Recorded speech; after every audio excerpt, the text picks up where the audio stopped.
کہتے ایک دن میں جنگل میں شکار کرنے گیا تو کچھ جانور کم نظر آئے، صبح سے لے کر میں گھومنے لگا، عصر کا وقت ہو گیا، کوئی شکار نہ ملا۔ اب میرے دل کے اندر یہ ڈر تھا کہ اگر مغرب مجھے یہیں ہو گئی تو مجھے کوئی درندہ کوئی جانور پریشان کرے گا۔ اسی پریشانی کے عالم میں میں دائیں بائیں دیکھ رہا تھا کہ ہرنی کا ایک بچہ مجھے نظر آیا۔ میں نے جھٹ سے وہ ہرنی کا بچہ ہی اٹھا لیا کہ آج یہی شکار کروں گا۔ کہتے ہیں میں نے اسے گھوڑے کے آگے رکھا، اپنے آگے گردن کی جانب، اور میں نے گھوڑے کی لگامیں تیزی سے گھمائی کہ سر پٹ گھوڑا دوڑایا تاکہ مغرب سے قبل میں شہر میں پہنچ جاؤں، یہ جنگل کا علاقہ گزر جائے۔ کہتے ہیں میں بڑی گرمی تھی، بڑی پیاس لگی، پر پانی نہ پیا نہ گھوڑے کو پلایا، سر پٹ دوڑایا اس ڈر سے کہ کہیں ایسا نہ ہو کہ میں جنگل میں مجھے شام ہو جائے۔ کہتے ہیں جب میں شہر سے باہر پہنچ گیا تو مغرب کا وقت بھی شروع ہو گیا۔ کہتے ہیں ابھی میں پہنچا ہی تھا، میں نے وہاں گھوڑے کو روکا، خود بھی پانی پیا، جانور کو بھی پلایا۔ کہتے ہیں ذرا میں نے آنکھ اٹھا کے دیکھا تو جس ہرنی کا میں بچہ لایا تھا وہ بھی دوڑتی ہوئی میرے پیچھے آ گئی۔ کہتے ہیں وہ پیچھے میرے کھڑی ہے، پتہ نہیں کہاں سے بیچاری دوڑی، میرا تو گھوڑا تھا اور میں نے تو سانس بھی نہیں لیا۔ 1.5 گھنٹہ 2 گھنٹے میں بھگاتا لایا اس جلدی میں کہ باہر آنا ہے۔ کہتے ہیں پلٹ کے دیکھا تو اس کی سانس پھولی ہوئی ہرنی کی اور للچائی نظروں سے مجھے دیکھ رہی ہے۔ دل کے ایک کونے سے آواز آئی کہ آج تو 2 شکار ہو گئے۔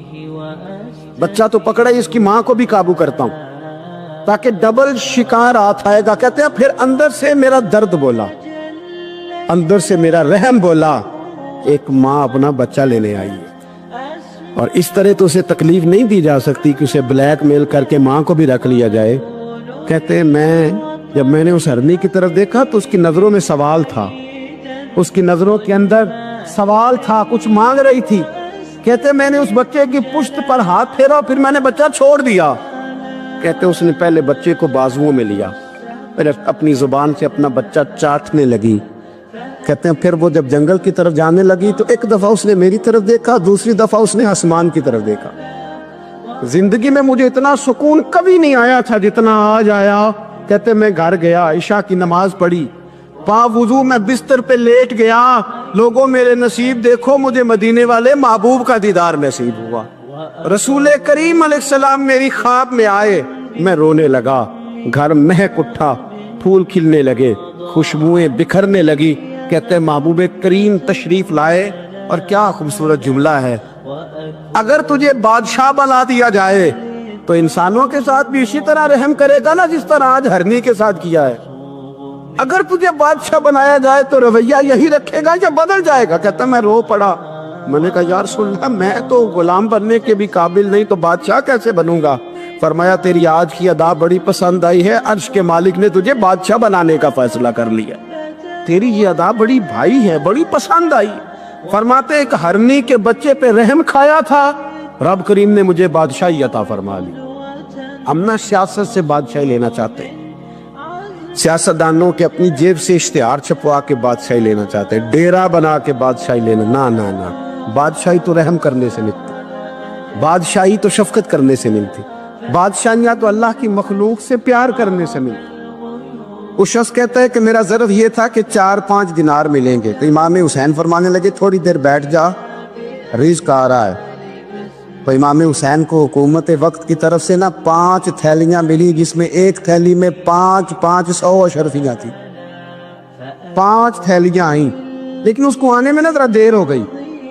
وہ 5 تھیلیاں جب آئی تو امام حسین اس کی طرف 5 تھیلیاں بڑھا کے ذرا دیکھنا میری طرف غور سے، 5 تھیلیاں بڑھا کے تو فرمانے لگے میاں جتنا تجھے انتظار کرایا ہے اتنی ہم تیری حاجت پوری نہیں کر سکے، تو یہ نہ محسوس کرنا کہ حسین کے دروازے پہ بیٹھا بھی رہا ہوں تو ملا کیا ہے، یہ نہ محسوس کرنا۔ وہ شخص کہتا ہے جب میں نے وہ تھیلیاں کھولی اور پھر میری نظر امام حسین پہ پڑی تو میرے اندر سے آواز آئی اگر حسین ابن علی اتنے سخی ہیں تو محمد عربی کتنے سخی ہو۔ اگر یہ معیار ان کا ہے، ان کا یہ معیار ہے، اور خود بھیک دیں خود ہی کہیں منگتے کا بھلا ہو، خود کہنے لگے جتنا انتظار کرایا ہے اتنی تیری مدد کر سکے۔ یہ سخاوت کا معیار تھا، یہ طریقہ تھا۔ ایک دفعہ سیدنا امام حسین رضی اللہ تعالیٰ عنہ کے گھر کے اندر 5000 دینار آئے، مسجد میں تھے، آپ کو 5000 دینار ملے تو امام زین العابدین کہتے ہیں کہ مسجد سے لے کر گھر آنے تک امام حسین نے 5 کے 5000 اللہ کے راستے میں خیرات کر دی۔ فرماتے میں نے کہا ابا جی 5 دینار کی گھر میں ضرورت تھی،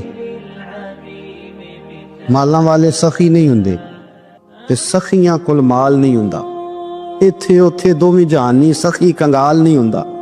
کہا ابا جی 5 دینار کی گھر میں ضرورت تھی، تو کہتے ہیں مجھے فرمانے لگے بیٹا یہ جن کو میں نے دیا ہے نا یہ گھر کے لیے ہی دیا ہے، یہ گھر کے لیے ہی دیا ہے، جن کو دیا ہے تمہارا کیا خیال ہے یہ باہر خرچ ہوا ہے؟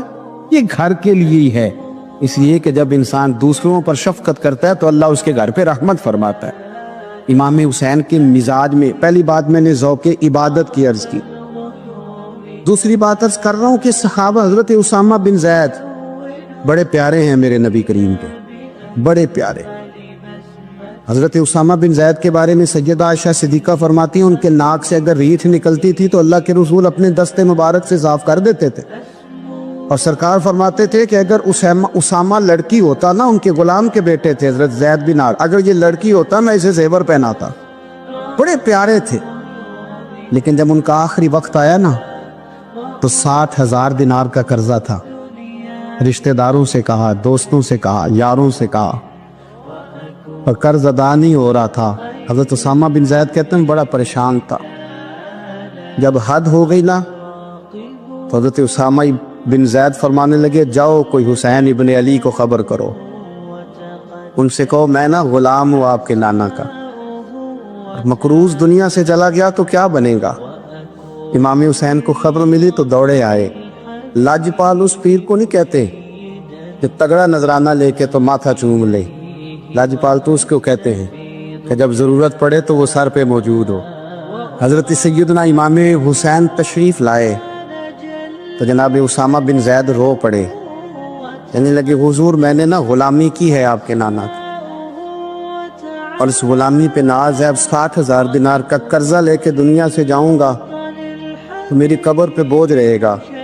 امام حسین خادم کو بھی کہہ سکتے تھے جاؤ گھر پیسے پڑے ہیں لے آؤ، امام حسین خود گئے، چادر روڑ کے تو اس کی اوٹ میں بکل میں 60,000 دینار چھپا کے لائے، اور جناب اسامہ بن زید کے سامنے رکھ کے کہنے لگے اسامہ یار پیسے رات کو ہی آئے تھے، میں سوچ رہا تھا مجھے تو ضرورت نہیں، اللہ نے کس کا نصیب میرے گھر میں بھیج دیا، مجھے تو حاجت ہی نہیں تھی، اب پتہ چلا پیسے تیرے تھے، اللہ نے حسین کی ڈیوٹی لگائی ہے کہ جا کے دے آ۔ حضرت اسامہ بن زید رو پڑے، فرمانے لگے اللہ آپ کو بہترین صلہ عطا فرمائے۔ امام بڑا ہی پیار کرتے تھے، گھوڑے پہ جا رہے تھے، کچھ فقیر غریب لوگ بیٹھ کے روٹی کھا رہے تھے، کھا رہے تھے سڑک کے کنارے، تو امام زین العابدین فرماتے ہیں کہ جب امام حسین گزرے تو انہوں نے آواز دی حضور دل کرتا ہے ہمارے ساتھ بیٹھ کے روٹی کھائیں۔ کائنات کے مالک و مختار کے نواسے اور دنیا کے سب سے بڑے شہزادے گھوڑے سے اترے اور غریبوں کے ساتھ سڑک پہ بیٹھ گئے، روٹی کھانے لگے اور دیر تک کھاتے رہے، اور جب فارغ ہو گئے تو فرمانے لگے کھانے کی ضرورت بھی نہیں تھی، حاجت بھی نہیں تھی، پر تم نے آواز دی تو دل رکھنے کو بیٹھ گیا تھا، اگر اجازت دے تو چلا جاؤں۔ یہ مزاج تھا، یہ طبیعت تھی۔ آپ کے ایک بھائی ہیں چھوٹے حضرت محمد بن حنفیہ نام ہے، حضرت مولا علی شیر خدا رضی اللہ تعالیٰ عنہ کی دوسری بیوی سے۔ ایک دن حضرت امام حسین ان کے گھر میں بیٹھے تھے تو کسی بات میں نا اختلاف رائے ہو گیا، تو امام علی مقام ناراض ہو گئے، فرمایا آج کے بعد تیرے گھر نہیں آؤں گا، رومال اٹھایا چلے گئے۔ لوگوں نے حضرت محمد بن حنفیہ رضی اللہ تعالیٰ عنہ سے کہا حسین تو ناراض ہو گئے، کبھی نہیں آئیں گے۔ آپ فرمانے لگے بھائی تمہارا ہے کہ میرا؟ جی بھائی تو آپ کے ہیں۔ فرمایا اگر کہو تو چند منٹوں میں حسین واپس آئے۔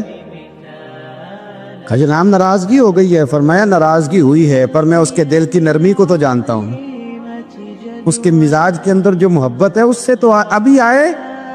کہا جناب وہ کیسے؟ فرمانے لگے دیکھنا ذرا۔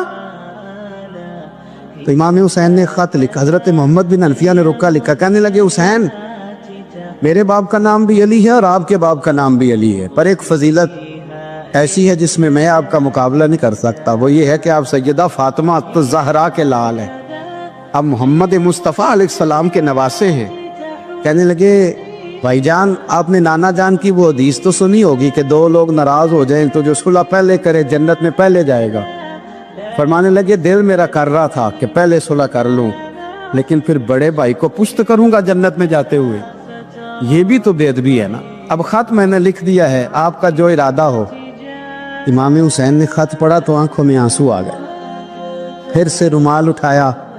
بچے پوچھنے لگے کہاں جا رہے؟ کہا بھائی کے گھر جا رہا۔ کہا آپ تو ناراض تھے؟ فرمایا تھا ناراض، پر ہے تو میرا بھائی نا۔ ہو گئی بات ختم۔ بڑی دل میں نرمی، طبیعت میں سوز، لہجے میں گداز۔ حضرت امیر معاویہ رضی اللہ تعالیٰ عنہ نے ایک شخص کو بھیجا مدینہ منورہ شام سے، تو اس نے کہا میں نے امام حسین سے ملنا ہے، تعارف کیا ہے؟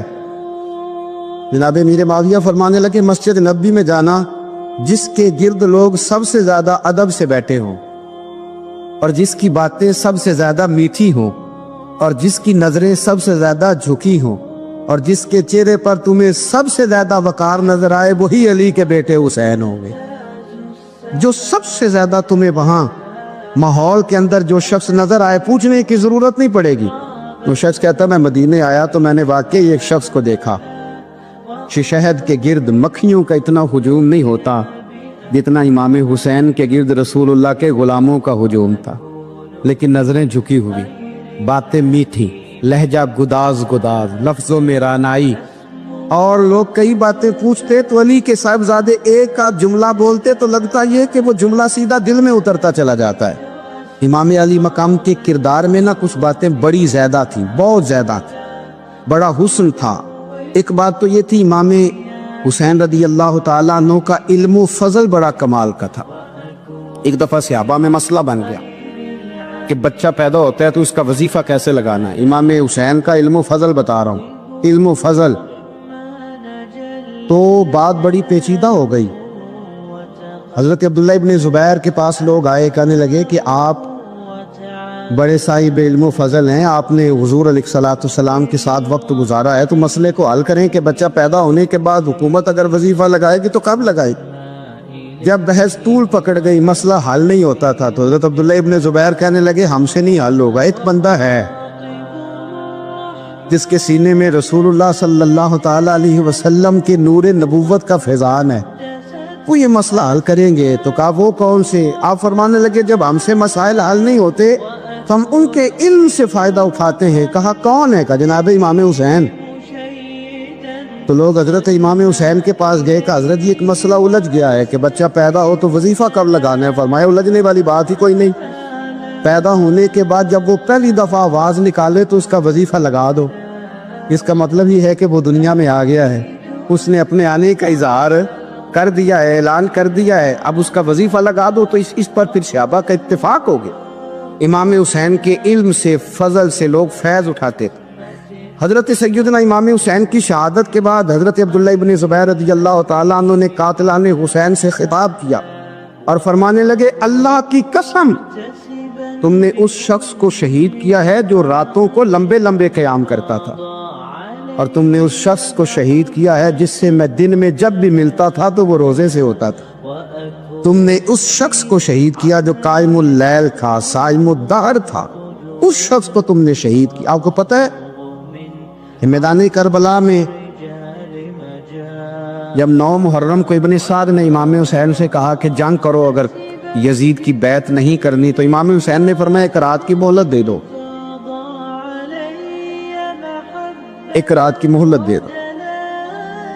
حضرت امام زین العابدین کہتے ہیں میں نے اپنے والد گرامی سے عرض کی کہ ابا جی آپ جہاد سے دور جانے والے تو ہیں نہیں، آپ تو جہاد سے پیار کرنے والے، اور یہ بھی پتہ ہے مجھے کہ یہ جنگ اب ہو کے رہے گی، تو ایک رات کی مہلت لینے کا معنی کیا ہے؟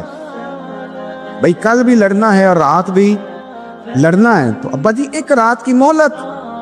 تو سیدنا امام حسین رضی اللہ تعالیٰ عنہ فرمانے لگے بیٹا رات کی مہلت اس لیے لی ہے کہ میں آج رات کھل کے اپنے رب کی عبادت کر لوں، میں استغفار کر لوں، میں لمبے سجدے کروں۔ اور کہا زین العابدین تو جانتا ہے نا کہ مجھے نماز سے، تلاوت سے، دعا سے اور استغفار سے بڑا پیار ہے، رسول کریم علیہ السلام نے فرمایا، جامع ترمذی میں موجود ہے، فرمایا میں جا رہا ہوں پر تمہیں دو بڑی بھاری بڑی وزنی چیزیں دے کے جا رہا ہوں، صحیح ستہ کی روایت، دو وزنی چیزیں تمہارے بیچ چھوڑ کے جا رہا ہوں، اگر ان کو تھام کے رہو گے تو کبھی گمراہی تمہارے پاس نہیں آئے گی۔ یا رسول اللہ وہ کون کون سی؟ فرمایا ایک اللہ کی کتاب دے کے جا رہا ہوں اور دوسرا اپنا خاندان دے کے جا رہا ہوں۔ اگر اہل بیت نبوت کو تھامے رہو گے، ہمارے بزرگوں نے لکھا ہے کہ یہ جو حضور نے کتاب اللہ اور پھر اپنی اہل بیت کا تذکرہ فرمایا تو اس کا مطلب یہ ہے کہ تھیوری دیکھنی ہوئی تو قرآن دیکھنا، اور پریکٹیکل دیکھنا ہوا تو علی اور فاطمہ کو دیکھنا، حسن اور حسین کو دیکھنا، ان کو دیکھنا۔ نبی کریم علیہ السلام کے اہل بیت منارہ نور ہیں، ان کی محبت، ان کا پیار کیوں بھلا؟ اس لیے کہ یہ وہ خوبصورت لوگ ہیں جن کو خود میرے نبی پاک نے تراشا ہے۔ ان کی سیرت میں جتنے رنگ ہیں وہ رسول کریم نے خود بھرے، ان کی ایک ایک بات کا خیال نبی پاک نے رکھا ہے، حضور نے از خود انہیں اپنی صحبت عطا کی ہے۔ زیادہ دور نہیں تھا سیدہ فاطمہ کا گھر، مسجد نبوی کے ساتھ تھا، اللہ کے رسول دن میں 2 دفعہ جایا کرتے تھے۔ پھر بھی کبھی کبھی فرماتے، فاطمہ میرا دل کرتا ہے آج میں رات تیرے گھر میں قیام کروں، تو سیدہ فاطمہ زہرا فرماتی ہیں کہ آمنہ کے لال اس طرح بھی میرے گھر میں قیام کرتے تھے کہ حضور چارپائی پہ لیٹتے تھے تو ایک کندھے پہ امام حسن کا سر ہوتا تھا اور دوسرے پہ امام حسین کا سر اقدس ہوتا تھا، اور فرماتی ہیں رات کو کبھی حسنین کریمین دودھ مانگتے تو میں اٹھتی دودھ دینے کے لیے، تو حضور فرماتے لیٹ جاؤ آج میرے ساتھ سوئے ہیں تو دودھ بھی میں ہی پلاؤں گا، تو محبوب اٹھتے ان کے لیے دودھ لاتے برتن سے نکال کے، حضور نے انہیں وقت دیا اور پھر ان کی چھوٹی چھوٹی چیزوں کا خیال رکھا۔ صحیح بخاری میں موجود ہے، تربیت پر توجہ دی۔ امام حسین تشریف لائے، ابھی عمر مبارک 7 سال کے قریب تھی، مسجد نبوی میں صدقے کی کھجوروں کا ڈھیر لگا ہوا تھا۔ چھوٹا بچہ جو ہوتا ہے نابالغ، اس پر شریعت کے احکامات نہیں آتے، صدقے کی کھجوروں کا ڈھیر تھا مسجد نبوی میں۔ یہ تربیت ہے، یہ ٹریننگ ہے جو اللہ کے محبوب نے خود انہیں عطا فرمائی۔ صدقے کی کھجوروں کا ڈھیر تھا، امام حسین حضور کے ساتھ آئے تو امام علی مقام نے نہ کوئی کھجور اٹھا کے منہ میں رکھ لی۔ شارحین نے لکھا ہے لگتا یہ ہے کہ کئی دنوں کی بھوک تھی، کیونکہ یہ فاقہ اہل بیت کا بڑا محبوب ہے، مجبور نہیں تھے، وہ تو خزانوں کے مالک تھے، پر غریبوں سے محبت کی وجہ سے فاقے کیا کرتے تھے، یہ ان کی پسند ہے فاقہ کرنا۔ تو ایک کھجور امام علی مقام نے رکھ لی تو اللہ کے رسول نے گلے میں انگلی ڈال کے نکال دی اور فرمایا حسین یہ صدقہ ہے، یہ میری اہل بیت کے لیے درست نہیں ہے۔ حضور نے خود تربیت کی، اور پھر سیدہ فاطمہ الزہرا نے نا اپنے بچوں کو تراشا، ان پر محنت کی۔ میں اکثر گزارش کرتا ہوں دوستوں سے، میں کہتا ہوں کربلا کا واقعہ کوئی حادثاتی نہیں ہے، اس کے پیچھے پوری ایک لاجک ہے، اس کے پیچھے پورا ایک فلسفہ ہے۔ ایسے ہی کوئی آدمی 3 دن بھوکا پیاسا رہ سکتا ہے؟ کسی آدمی کو صبح اس نے کھانا کھایا اور شام تک کھانا نہ ملے تو ٹانگیں کانپتی ہیں۔ رمضان المبارک میں عبادت کی نیت سے روزہ رکھنے والے بھی شام کو بڑے پریشان ہو جاتے ہیں، پر مسلسل 3 دن کھانا نہ کھایا جائے اور پانی نہ پیا جائے، اور حال یہ ہے کہ وہی آدمی تلوار لے کے میدان میں نکلے اور اس کی حالت یہ ہو کہ لوگ اس کی آگے دوڑنا شروع کر دیں، ہزاروں کی فوجیں تاب نہ لا سکے۔ علی کا گھر بھی وہ گھر ہے کہ جس گھر کا ہر ایک بچہ جسے دیکھو وہی شیر خدا معلوم ہوتا ہے۔ یہ کوئی آسان ہے؟ اس کے پیچھے پوری اس کے پیچھے فلسفہ ہے۔ امام راضی کی تفسیر کبیر دیکھیے گا، حضرت امام حسین کی وہ شخصیت تھی کہ مشکات میں حدیث ہے، نبی پاک صلی اللہ تعالی علیہ وسلم کی چچی جناب ام فضل صبح صبح گھبرائی حضور کی بارگاہ میں آئی، عرض کی یا رسول اللہ صلی اللہ علیہ وسلم آج میں نے عجیب خواب دیکھا ہے، میں ڈر گئی ہوں۔ حضور نے فرمایا چچی کیا دیکھا؟ عرض کی حضور میں نے کہا ہے کہ آپ کے وجود کا گوشت کا ایک ٹکڑا کٹ کے میری جھولی میں آ گیا۔ حضور یہ کیا ہے؟ تو محبوب خواب سن کے مسکرائے، فرمایا چچی یہ پریشانی والا خواب نہیں، یہ تو خوشی والا خواب ہے، اللہ فاطمہ کو بیٹا عطا کرے گا اور وہ تیری گود میں کھیلا کرے گا، چونکہ وہ میرے وجود کا ٹکڑا ہوگا لہذا خواب تجھے یہ آئی ہے۔ تو امام حسین پیدا ہوئے، امام حسن کی عمر ابھی 11 مہینے تھی، تو نبی پاک نے امام حسین کو جناب ام فضل اپنی چچی کی گود میں دے دیا کہ فاطمہ کے لیے دونوں بچے سنبھالنا مشکل ہوگا۔ وہ خواب اس طرح پوری ہوئی۔ امام حسین سے حضور نے بڑا پیار کیا، بڑی محبت فرمائی نبی پاک سے۔ کچھ حدیثیں میں نے جمعے میں عرض کی تھی حضرت ابو ہریرہ رضی اللہ تعالیٰ عنہ کہتے ہیں یہ واحد بچہ تھا حضور کے گھرانے کا کہ میں نے دیکھا کہ نبی پاک صلی اللہ علیہ وسلم بیٹھے تھے تو یہ حضور سے کہہ رہے ہیں، نبی پاک سے کہ نانا جی اٹھ کے کھڑے ہو. کہتے حضور کھڑے ہو گئے تو کہنے لگے میں نے آپ کے برابر جانا ہے. بچے جو مرضی ضد کر لیتے ہیں نا. قد چھوٹا تھا، عمر 7.5 سال تھی. کہنے لگے نانا میں نے برابر جانا ہے. تو نبی پاک صلی اللہ علیہ وسلم نے ہاتھ پکڑ لیے، فرمایا چل پھر ہو جا برابر. تو حضرت ابو ہریرہ کہتے ہیں انہوں نے حضور نے ہاتھ پکڑے، اوپر کھینچا تو امام حسین نے پہلے اپنے پیر حضور کے گھٹنوں پہ رکھے، پھر نبی پاک کے سینے پہ رکھے، اور جب ان کا قد سر تھوڑا سا حضور سے اونچا ہو گیا تو محبوب فرمانے لگے چل بس کر، تو نے تو کہا تھا آپ کے برابر ہونا ہے، تو اوپر نکل گیا ہے، چل بس کر. فرماتے پھر امام حسین نے زبان باہر نکالی تو محبوب ان کی زبان چوسنے لگے، پھر ساتھ لٹا لیا اور انہیں سونگھنے لگے. تو میں نے عرض کی حضور آپ حسین کو سونگھتے کیوں ہے؟ تو فرمایا ابو ہریرہ مجھے حسین کے وجود سے جنت کی خوشبو آتی ہے، مجھے حسین کے وجود سے جنت کی. ایک دن حضور گزر رہے تھے، اصل اس طرح تھا کہ یہ نبی پاک کا حجرہ تھا. جن لوگوں کو اللہ نے مدینے کی زیارت کرائی ہے وہ جان سکتے ہیں نبی پاک کا حجرہ تھا. تو حضور کے حجرے کی اس جانب یعنی مسجد کی جو بالکل سیدھ ہے اس کی بیک میں سیدہ فاطمہ رہتی. تو حضور اکثر میں نماز کے لیے جب نکلتے تو حضرت فاطمہ کے حجرے کے پاس سے ہو کر دوبارہ محراب میں جاتے. محبوب حجرے کے پاس سے گزرے تو امام حسین رو رہے تھے، تو حضرت فاطمہ نے کسی بات میں جھڑک دیا تو امام حسین رونے لگے. تو نبی پاک نماز کے لیے گئے تو واپس لوٹ آئے اور واپس تشریف لا کے کہا فاطمہ حسین کو کیا ہوا؟ عرض کی یا رسول اللہ تنگ کر رہے تھے میں نے ڈانٹ دیا ہے. کیا خوبصورت جملے ہیں حدیث پاک میں. سرکار نے فرمایا فاطمہ اس کو حسین کو نہ رونے نہ دیا کر، یہ جب روتا ہے نا تو میرے دل کو تکلیف ہوتی ہے. تو بی بی صاحبہ کہتی ہیں یہ حکم آیا نبی پاک کا میرے نا، پھر میں نے ڈانٹنا چھوڑ دیا. یہ ان کے فضائل تھے، ان کی تربیت خود نبی پاک نے فرمائی. پہلی بات تو یہ ہے کہ نبی پاک نے دعا مانگی تو یا اللہ میرے گھر والوں کو زیادہ روزی نہ دینا، انہیں ایک وقت روٹی دینا، ایک وقت کی بھوک دینا. یہ جو 10 دن کربلا میں انہیں ٹینشن نہیں نہ ہوئی، انہیں عادت تھی فاقہ کرنے، انہیں 3 دن وصلی روزے رکھنے کی عادت تھی. پہلی بات. دوسرا یہ کہ جہاد کی تربیت حضور خود کراتے. حضرت فاطمہ الزہرا کہتی میں پردے کے پیچھے دیکھ رہی تھی، نبی پاک نے امام حسن اور حسین سے فرمایا چلو میرے سامنے کشتی لڑو. تو دونوں حضرات آپس میں جب کشتی لڑنے لگے تو نبی پاک نا امام حسن کو کہتے حسن حسین کو ٹانگوں سے پکڑو، حسن حسین کو پیچھے سے پکڑو. جب نبی پاک بار بار امام حسن کو بتا رہے تھے تو سیدہ پیچھے سے بول پڑی، کہنے لگی یا رسول اللہ آپ چھوٹے کو بتائے آپ بڑے کو بتا رہے. بڑا تو پہلے 11 مہینے بڑا ہے تو آپ چھوٹے کو بتائے بڑے کو بتا رہے. تو فرمایا فاطمہ تو چپ کرنا، جو میں دیکھ رہا ہوں تو نہیں نہ دیکھ رہی، ایک کو میں بتا رہا ہوں دوسرے کو جبریل امین بتا رہے ہیں. لیکن اس کے ساتھ ساتھ امام حسین رضی اللہ تعالیٰ عنہ کا جذبہ جہاد، امام حسین کی استقامت. آج لوگ ادھر ہوتے ہیں جس طرف ہوا کا رخ ہوتا ہے. آج لوگوں کی سوچوں کا زاویہ یہ ہے کہ جدھر رش زیادہ ہوگا ہم بھی ادھر جائیں گے. ہم یہ نہیں دیکھتے حق کس طرف ہے، ہم یہ دیکھتے ہیں رش کس طرف ہے. امام حسین رضی اللہ تعالیٰ عنہ نے رش نہیں دیکھا، حق دیکھا. امام حسین رضی اللہ تعالیٰ عنہ استقامت کے وہ پہاڑ ہیں، معمولی آدمی نہیں تھے. فرزق شاعر کہتا ہے کہ میں نے امام حسین سے کہا تھا، میں نے کہا لوگوں کی تلواریں یزید کے ساتھ ہے پر دل آپ کے ساتھ ہے، دل آپ کے ساتھ ہے. امام حسین رضی اللہ تعالیٰ عنہ نے زمانے کے حالات نہیں دیکھے، حق اور سچ دیکھا. جتنی چیزیں انسان کو کمزور کر سکتی ہیں وہ ساری امام حسین پہ طاری کی گئی. جتنی چیزیں وطن چھوڑنا کتنا کو مشکل ہوتا ہے. شالا پردیسی کوئی بھی نہ تھی وے کخ جنا تو پارے. حضرت سلطان باؤ فرماتے ہیں بچو پردیسی ہونا کوئی آسان ہے؟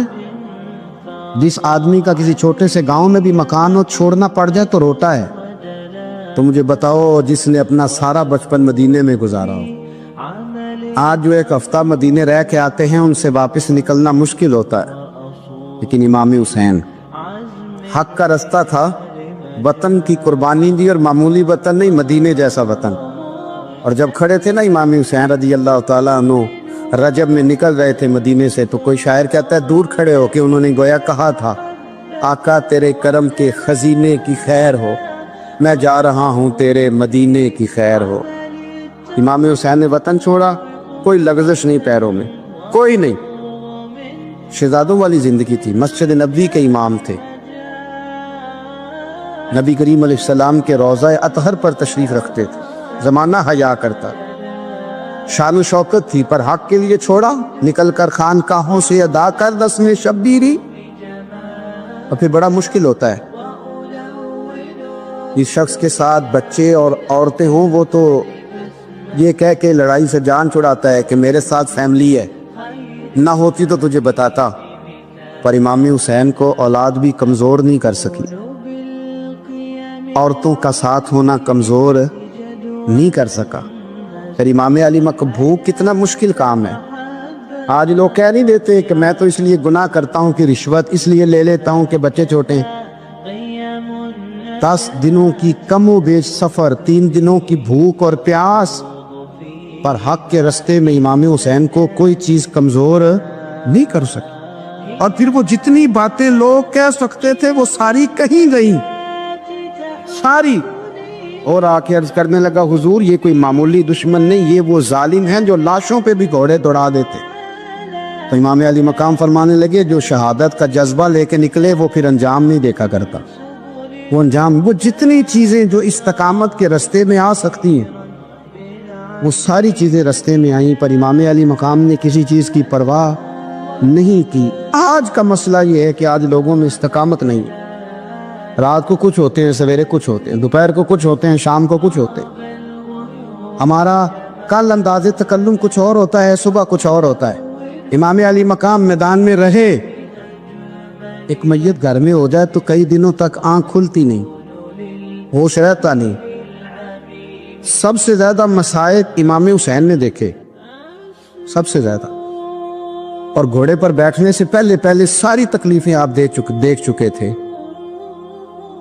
باپ کا جنازہ اٹھانا آسان ہوتا ہے، بیٹے کا جنازہ اٹھانا بڑا مشکل ہوتا ہے، پر امام حسین نے بیٹوں کے جنازے اٹھائے۔ حضرت علی اصغر کی لاش کو امام حسین نے اپنے دست مبارک سے دفن کیا، اور جناب علی اکبر کی میت کو جب آپ اٹھا کے لا رہے تھے تو سیدہ زینب فرماتی ہیں کہ مجھے یوں کبھی لگتا تھا حسین کا قد بڑا ہے اور کبھی لگتا تھا علی اکبر کا قد بڑا ہے، اور فرماتی ہیں کہ پھر حضرت قاسم بن حسن کو بھی وہ اٹھا کے لائے، اور جناب عباس کے وجود سے الگ ہونے والے بازو انہوں نے لا کے حضرت عباس کے وجود کے ساتھ بھی رکھے۔ انہوں نے یہ سارا منظر دیکھا، لیکن جب حسین ابن علی اپنی دفعہ گھوڑے پہ سوار ہوئے تو لگتا یہ تھا کہ ان سے زیادہ بہادر کوئی نہیں۔ ایک جملہ بھی یزیدی فوج کے سامنے امام حسین نے کمزور نہیں کہا، ایک جملہ بھی، ایک فکرہ بھی کچا نہیں بولا، کہیں بھی کوئی منت نہیں کی، کسی جگہ بھی ان کے پائے استقلال میں کوئی لغزش نہیں آئی۔ جب لوگوں کو پتہ چل جائے کہ اب سامنے موت ہی موت ہے، سوائے اس کے چارہ کچھ بھی نہیں، تو بہت ساری رخصت اور اجازت تو دین بھی دیتا ہے، پر امام حسین کسی جگہ کسی رخصت پر عمل کرتے نظر نہیں آتے، ڈٹ کے بات کی، ڈٹ کے۔ اور پھر جب میدان میں نکلے، اللہ اکبر، تو ابن سعد کہنے لگا کہ اگر 2 کر کے ایک کر کے جاؤ گے تو یہ 45,000 کا لشکر سارا حسین کاٹ ڈالے گا، یک بارگی حملہ کرو گے تو بات۔ اتنی استقامت، اتنا۔ آج تو لوگ ڈپریشن کے مریض ہیں، آج تو لوگ ٹینشن کے مریض ہیں، ہر دوسری بات میں لوگ کہتے ہیں وہ بڑا، پر کس بات سے؟ مطلب کیا آپ نے زندگی میں صرف جاب نہیں مل رہی، صرف بیماری آ گئی، صرف خرچہ نہیں گھر میں بڑا، کس بات کا ڈپریشن؟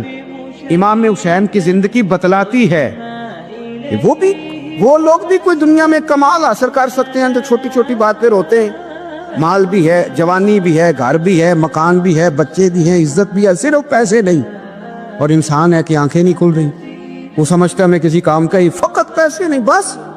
او خدا کے بندو، امام علی مقام نے فرمایا سارا کچھ لٹا کے بھی جو میدان میں کھڑا رہے اسے حسین ابن علی کہا جاتا ہے، اسے حسین ابن علی کہا جاتا ہے۔ حسین ابن علی کی شان رفت کوئی کیا جانے، حسن جانے، علی جانے، نبی جانے، خدا جانے، کون جانے امام علی مقام کا معیار۔ تو امام حسین رضی اللہ تعالیٰ عنہ کی زندگی ہمیں بتاتی ہے کہ ذوق والی عبادت کرو۔ امید کرتا ہوں دوستو آپ حضرات کو یہ بیان اچھا لگا ہوگا. بیان اچھا لگے تو ہماری ویڈیو کو لائک اور چینل کو سبسکرائب ضرور کریں. پھر ایسے ہی نیکسٹ بیان کے ساتھ ملتے ہیں دوستو. السلام علیکم.